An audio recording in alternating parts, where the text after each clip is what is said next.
ಯಾರೋ Bengaluru city police commissioner ಆ 5 star hotel ಜಿಪ್ಗಳು ಬಿಚ್ಚೋರ್ಕ ಕಂಡೋರ್ ಎಂಡ್ರಗಳ ಜೊತೆ ಮಲ್ಕೊಂಡವ್ರಿಗೆಲ್ಲ ಸೆಕ್ಯೂರಿಟಿ ಹಾಕೋನೆ ನೋಡ್ ನಮ್ಗೆ ಹಾಕಿಲ್ಲ. ಇಂಟೆಲಿಜೆನ್ಸ್ ನಮ್ ಪಾಡಿ ಸತ್ತೋಗ್ಬಿಟ್ಟವ್ರೆ ಅನ್ಸ್ತದೆ. ನಾನೇನ್ ಕೇರ್ ಮಾಡಕ್ ಹೋಗಲ್ಲ.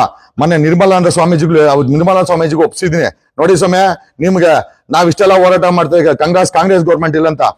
ಸ್ವಾಮಿಗಳು ಅಮೆರಿಕ ಲಂಡನ್ ಹೋಗಿದ್ದಾರೆ. ವಾಪಸ್ ಬಂದ್ಮೇಲೆ ನಾನು ಅವ್ರ ಕೈಲೇ ಮಾತಾಡಿಸ್ತೀನಿ. ಸಂತೋಷ್ ಗುರೂಜಿನೂ ಫೋನ್ ಮಾಡಿದ್ರು, ಏನಪ್ಪಾ ಇಷ್ಟೆಲ್ಲ ಹೋರಾಟ ಮಾಡ್ತೀಯಾ ಕಾಂಗ್ರೆಸ್ ಸರ್ಕಾರ? ನಾನು ಹೇಳ್ದೆ, ಎಲ್ಲ ಅವ್ನ್ ದಯಾನಂದದೇ ಕೆಲಸ.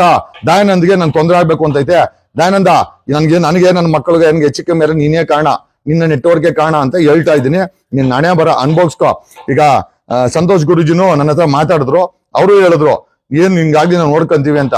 ಬಟ್ ಆದ್ರೆ ಎಂತ ಸ್ವಾರ್ಥಿ ಅಲ್ಲ ನೀನು ದಯಾನಂದ. ನಿನ್ ಮಾತ್ರ ಏನ್ ಬೇಕಾದ್ರೆ ಮಾಡ್ಬೋದು. ನಮ್ಮಂತ ಹೋರಾಟಗಾರರಿಗೆ ಯಾಕೆ ಇಂಟೆಲಿಜೆನ್ಸ್ ರಿಪೋರ್ಟ್ ಇಲ್ಲ ನಿಂಗೆ? ಆಯ್ತು ಮಾಡು, ಹಿಂಗ್ ಬೇಕಾ ಮಾಡು. ನಂಗೆ ಹೈಕೋರ್ಟ್ ಸುಪ್ರೀಂ ಕೋರ್ಟ್ ಐತೆ, ನಾನು ನೋಡ್ಕೊಂತೀನಿ ನಿನ್ನಲ್ಲಿ.